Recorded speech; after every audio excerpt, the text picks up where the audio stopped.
ओम नमो भगवते वासुदेवाय नमः। आज की कथा में हम विशेष रूप से चीर हरण की लीला की कथा का श्रवण करेंगे। सूत जी कहते हैं, गोपियों के दो भेद हैं, नित्य सिद्धा और साधन सिद्धा। साधन सिद्धा गोपी के कई भेद हैं, श्रुति रूपा, ऋषि रूपा, संकीर्ण रूपा, अन्यपूर्वा, अनन्यपूर्वा आदि। श्रुतियां ईश्वर का वर्णन करती करती थक गईं, फिर भी उनका अनुभव नहीं हो पाया। ईश्वर केवल वाणी का विषय नहीं है। जो वेदाभिमानी देव ब्रह्म संबंध सिद्ध करके ब्रह्म साक्षात्कार के हेतु गोकुल में प्रकट हुए, वही है श्रुति रूपा गोपियां। तपस्वी होने पर भी ऋषियों का काम बना रहा और ईश्वर का अनुभव ना हो पाया। दर्शन और अनुभव में अंतर है। दर्शन में दृश्य और दृष्टा का भेद है, अनुभव में वे दोनों एक हो जाते हैं। उसमें पूर्णतया अद्वैत है। सो बुद्धिगत काम का नाश करके ब्रह्म संबंध सिद्ध करके ब्रह्मात्मक रूप मुक्ति का अनुभव करने के लिए जो ऋषि गोपी बनकर आए थे, उन्हें ऋषि रूपा कहते हैं। संकीर्ण मंडल में प्रभु के मनोहर रूप को देखकर मन में काम भाव जागृत होने से जिन स्त्रियों ने गोपी का रूप धारण लिया, वे काम रूपा हैं। उदाहरण सूर्पणखा। विवाह के बाद संसार सुखों का उपभोग करते हुए अरुचि होने पर और प्रभु के प्रति प्रेम भाव हो जाने पर जिन पुरुषों या स्त्रियों ने गोपी का रूप लिया, उन्हें अन्यपूर्वा कहा जाता है। तुलसीदास के वैराग्य की कथा बड़ी प्रसिद्ध है। वस्तुगत आसक्ति को प्रभुगत आसक्ति का रूप दिया जाए तो वस्तु की आसक्ति छूट जाती है।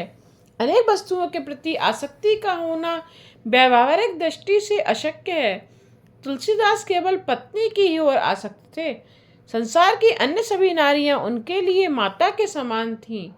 पत्नी रत्नावली की एक ही चेतावनी ने उनकी आसक्ति को प्रभु भक्ति में बदल दिया।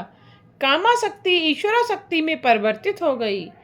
बहुतों को तो रोज थप्पड़ पड़ते हैं, फिर भी सुधर नहीं पाते हैं। अनन्यपूर्वा जन्म सिद्ध पूर्ण बैरागी सुखदेव, मीरा आदि।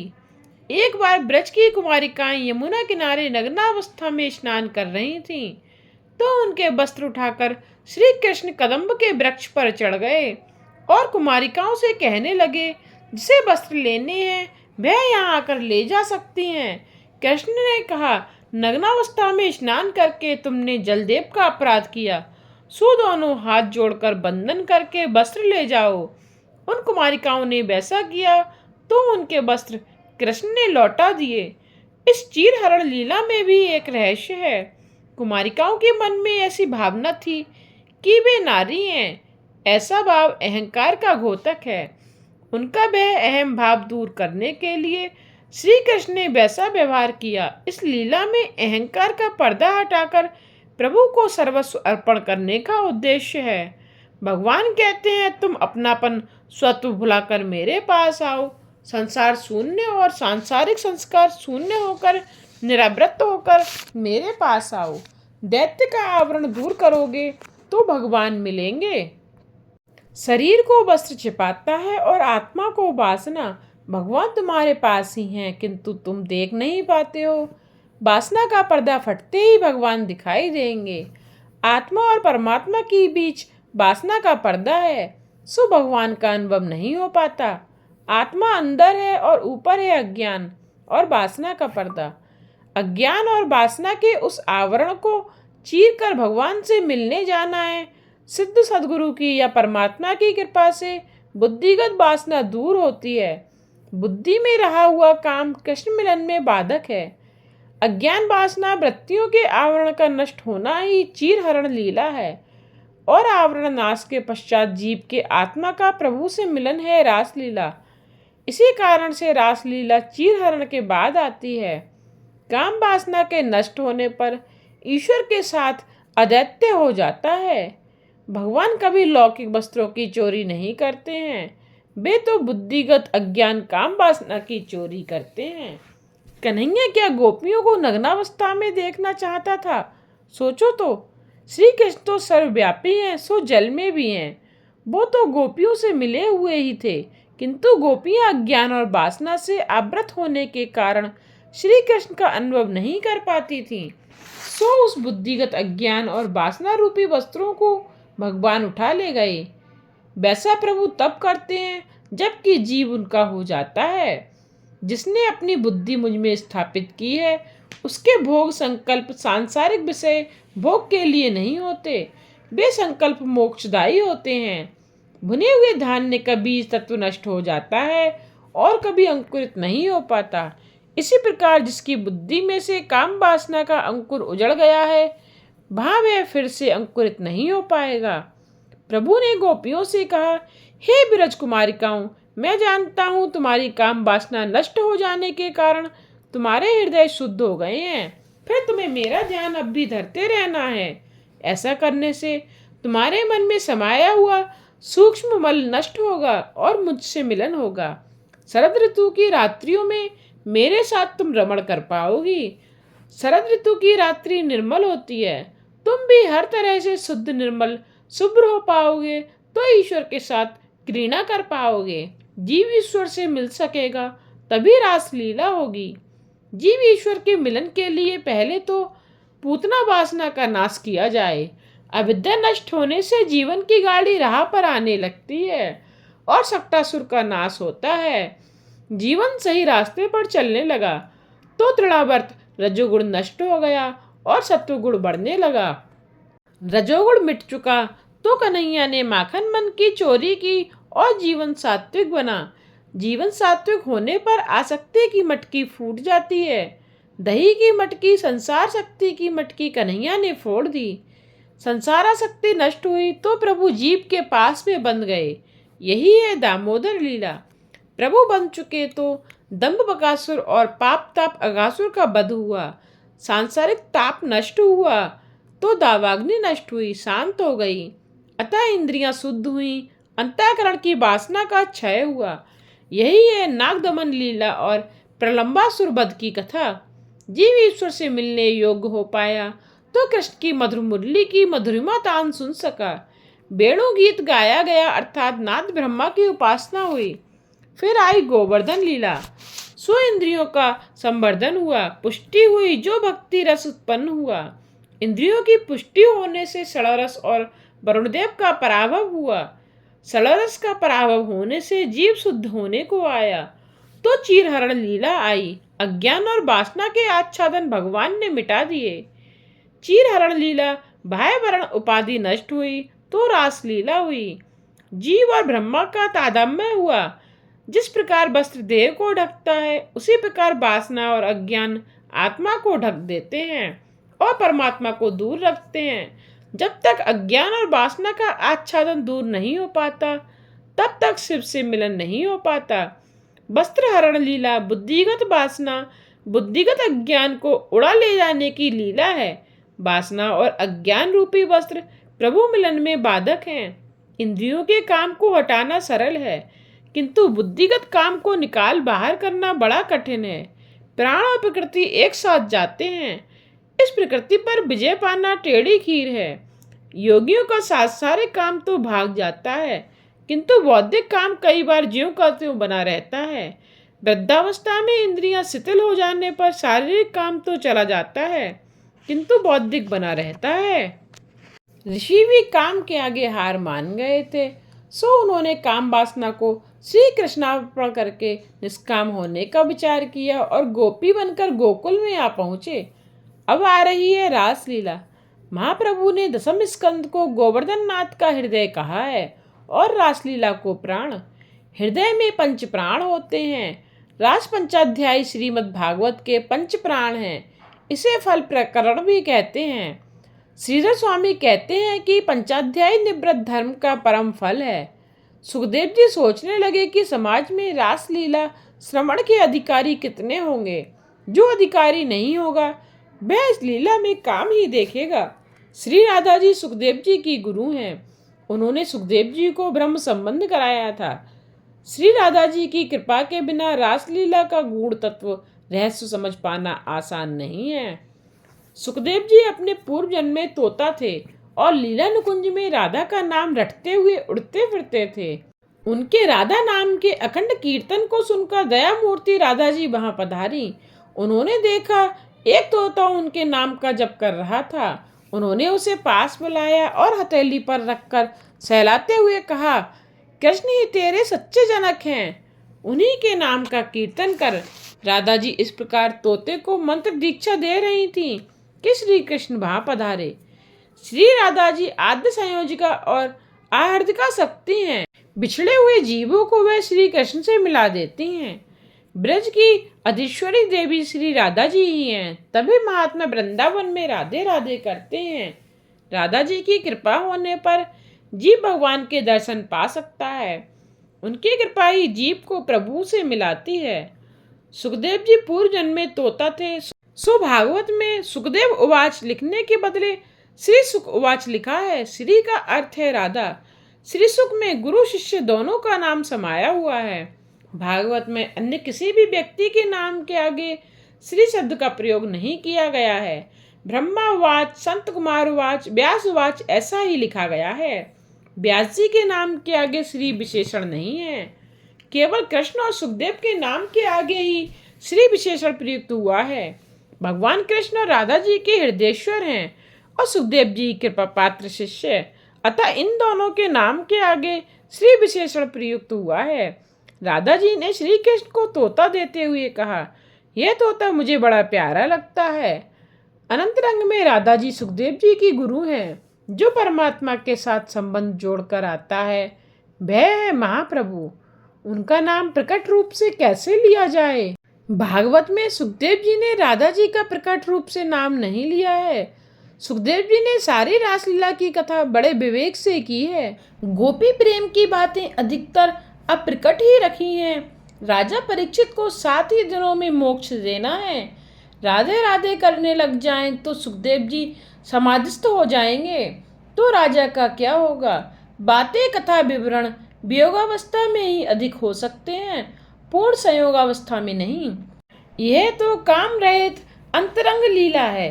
11 वर्ष के बालक के प्रति काम भाव कैसे जाग सकता है? सपत्नी मत्सर गोपियों में नहीं था। वह साधारण स्त्री पुरुष का मिलन नहीं था।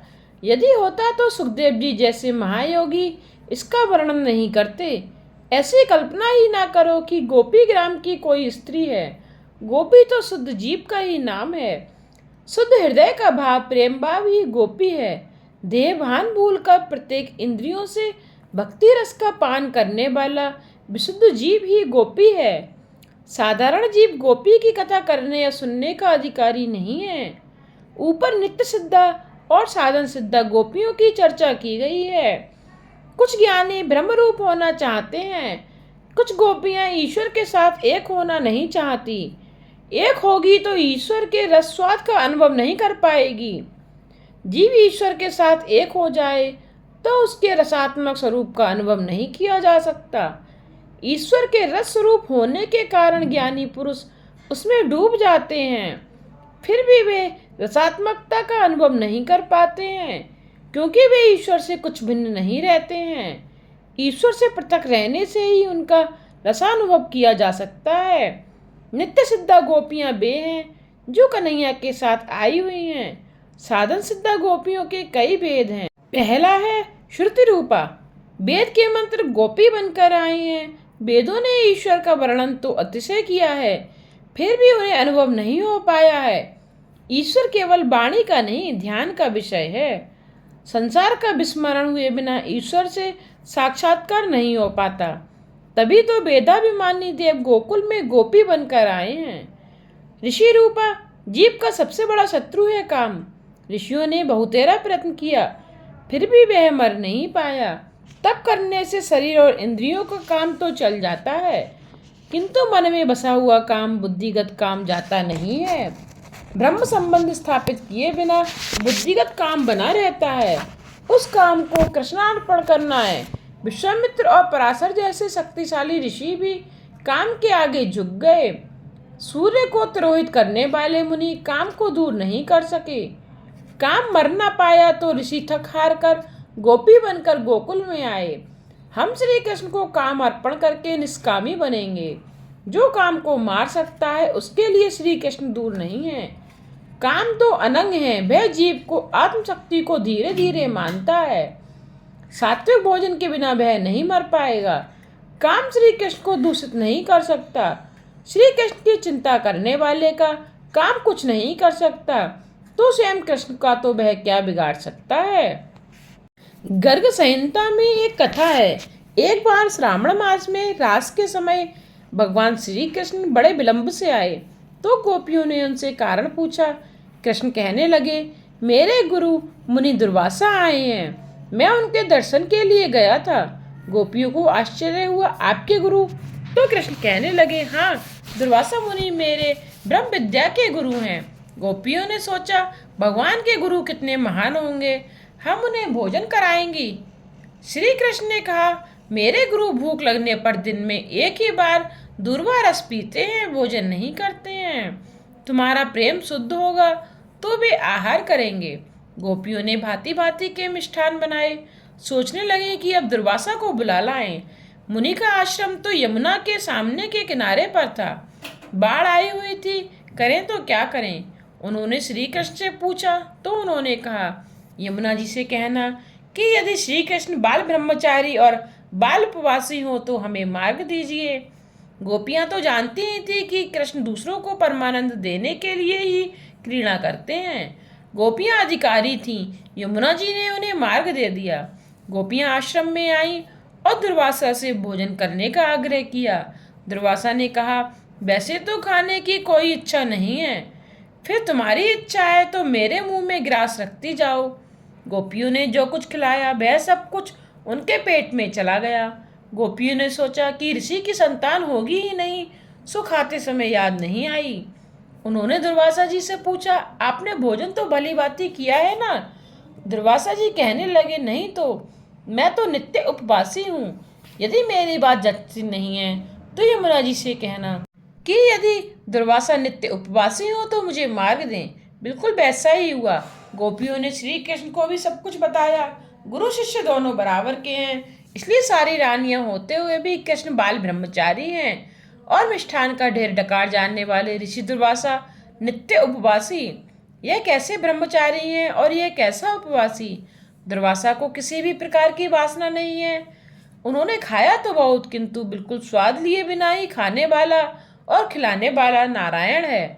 दुर्वासा की यह ब्रह्मोपासना है, खाने वाला और खिलाने वाला ब्रह्मा ही है। सो उन दुर्वासा की बात सच है कि वे नित्य उपवासी हैं। कृष्ण और दुर्वासा को किसी भी वस्तु के प्रति कोई आसक्ति या वासना थी ही नहीं। सब कुछ भोग कर भी वे निष्कामी थे। श्री कृष्ण ने गृहस्थ आश्रम और संन्यास्ताश्रम का समन्वय कर दिखाया। वे निष्काम ही हैं। निष्काम श्री कृष्ण का ध्यान करने वाला व्यक्ति स्वयं भी निष्काम हो जाता है। चीरहरण लीला का ऋषि रूपा गोपियां 5-6 वर्ष की कुमारी थीं। उन कुमारिकाओं की इच्छा है कि श्री कृष्ण उनको पति के रूप में मिले। इनमें भाषा तो लौकिक है, किंतु रहस्य अलौकिक है। जब तक जीव आवरण के अंदर होता है तब तक वह ईश्वर से मिल नहीं पाता। श्री कृष्ण ने सखियों को उपयुक्त समय में मिलने का वचन दिया था। ध्यान रहे कि रास में गोपियों की देह से मिलन नहीं है। गोपियों ने 5 भौतिक शरीर का त्याग कर दिया है।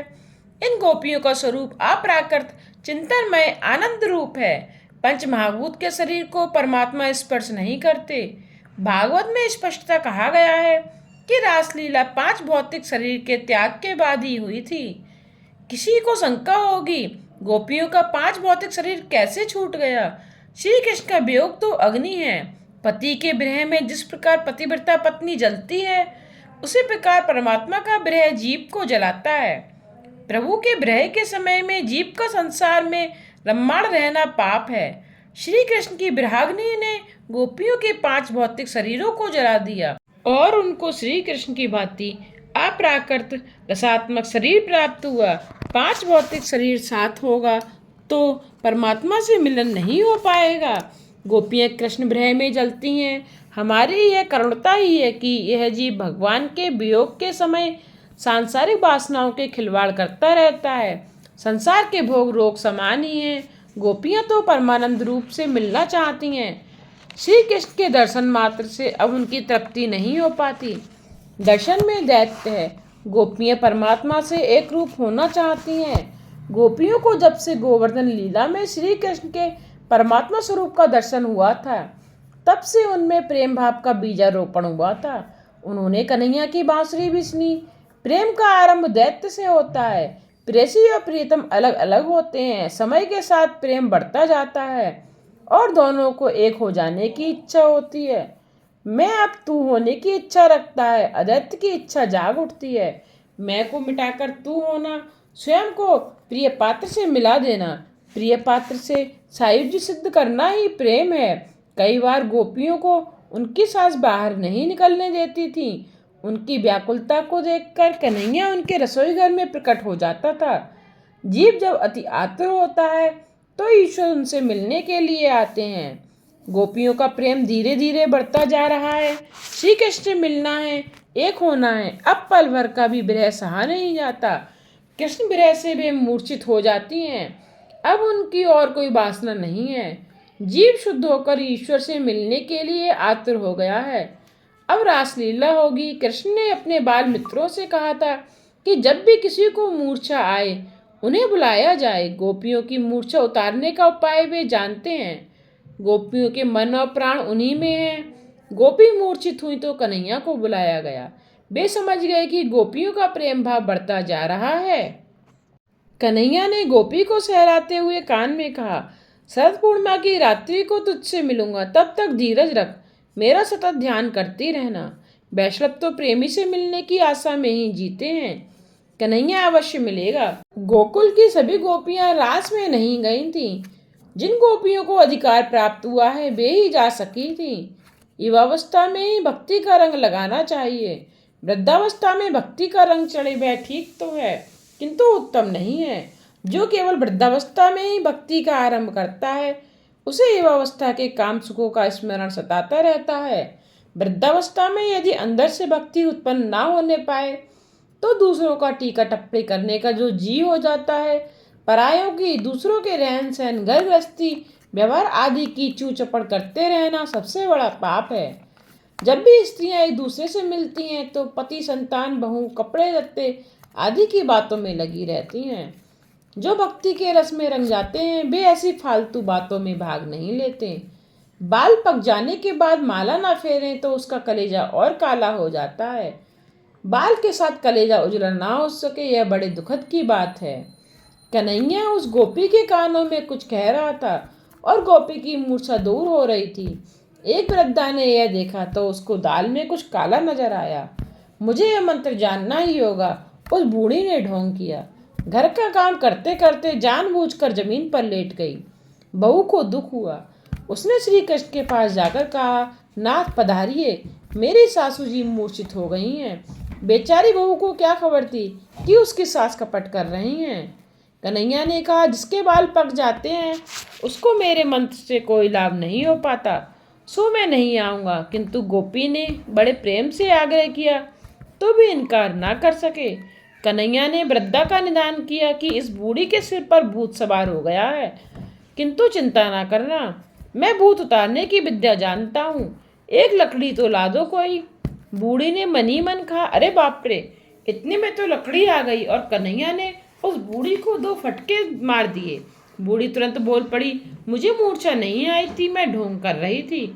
कन्हैया ने कहा, हाँ देखो भूत बोल रहा है।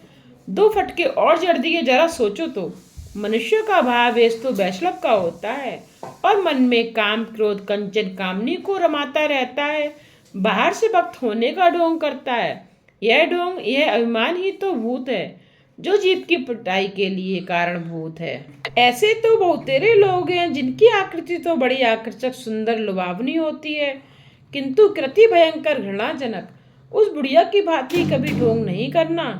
दंभ ढोंग ही भूत है। भक्ति औरों को दिखाने के लिए नहीं, प्रभु को प्रसन्न करने के लिए करनी है। कई लोग ज्ञान और भक्ति का जितना ढोंग करते हैं उतने ही वे अंदर से खोखले होते हैं। श्री कृष्ण तो अंतर्यामी है, उनसे कोई बात छुपी नहीं है। आज की कथा को यहीं विश्राम देते हुए कल की कथा में हम रासलीला का प्रारंभ और श्री कृष्ण की काम पर विजय की कथा का श्रवण करेंगे। इससे आगे की कथा जानने के लिए चैनल को सब्सक्राइब करना ना भूलिएगा, जिससे आने वाले वीडियोज़ के नोटिफिकेशन आप तक पहुंचते रहें।